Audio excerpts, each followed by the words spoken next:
Hi guys, my name is Anchin, and I would just like to say that I'm a proud mom of a 7-year-old boy.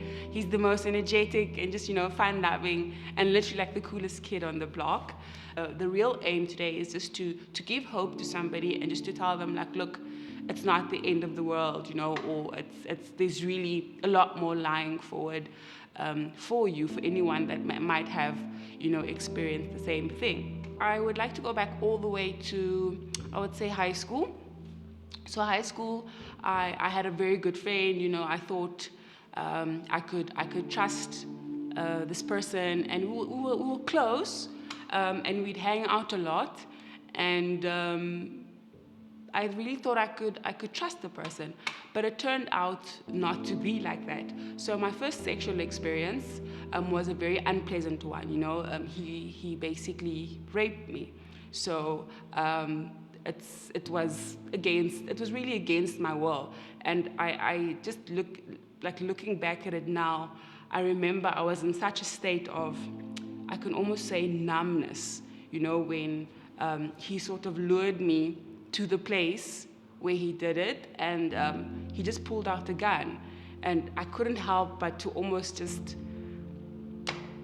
to submit, to whatever it is that he wanted to do. So it was not even a thing of us discussing it or anything like that. So he really violated me in that sense. And I think going forward into relationships, it affected my relationships with men in general.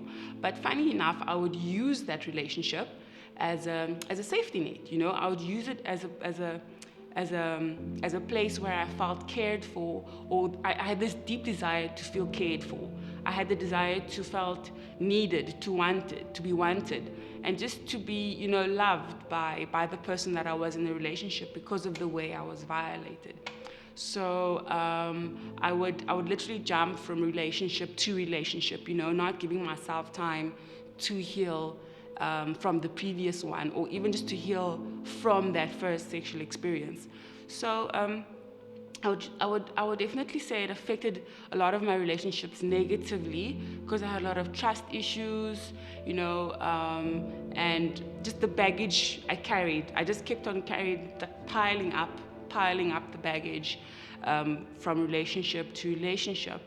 And I remember there was just a time where I'm like, but Lord, this is not life. I don't think this is how I really want to do life. I feel like I felt empty. I felt I needed to please people, because there were so many negative emotions going on in my life throughout after high school, and just going forward.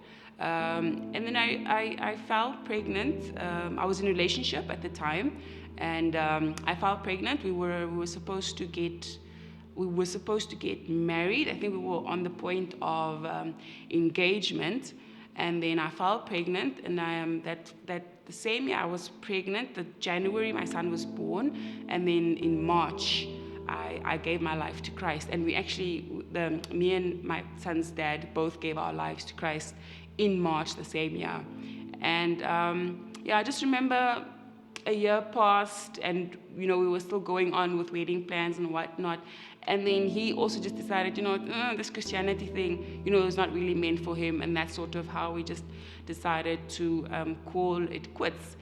And it's at that point I knew that, okay, something now drastically needs to change, because all of the years of hurt and pain, I was just really tired, and I told myself no more. So I knew deep down that I wanted to come to God. I knew that I needed to give my life to Christ, but obviously being in the world, you delay and you tell yourself, okay, I'll do it, but it just never comes to that point. And it's at this point that after this relationship, I just decided, okay, do you know what, I'm done. I think I'm definitely going to give my life to Christ, and I'm going to, just move forward and see, and just enjoy the blessings, and just see what it is that he has in store for me. Just living a life filled with so much purpose and so much, just so much purpose and pain-free, because it's at this point where I just really needed to lay everything on the cross. I just needed to tell God, look, I feel hurt, I'm in pain, I feel rejection, I feel all of these things, just so that I can receive that blessing, and just so that I can receive or just live a life free of pain and suffering and stuff. So don't, I guess, doesn't matter, what it is that you've gone through your teen years and high school years. There really is hope, because for me at the time it seemed like there was no hope, but something just, God just planted a seed and said, my child, there's hope for you. You don't even need to worry about whatever it is that you've gone through. Your past is your past, and I want to really wash you clean and just let you just be with me in my presence, sort of, to say.